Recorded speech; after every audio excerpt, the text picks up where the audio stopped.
Hello, and welcome to Easy English World.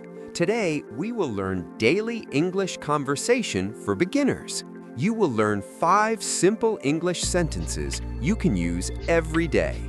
Yes, practice with us, repeat after me, and improve your English step by step. Let's start. Hello, Hi, how are you? I'm good, thank you. How about you? I'm fine. What is your name? My name is John. My name is Anna. Nice to meet you, Anna. Nice to meet you. Where are you from? I am from Thailand. I am from Laos. That's great. Great job.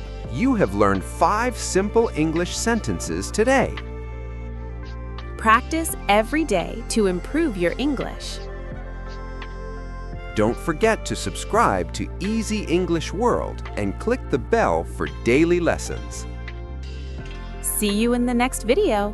Bye!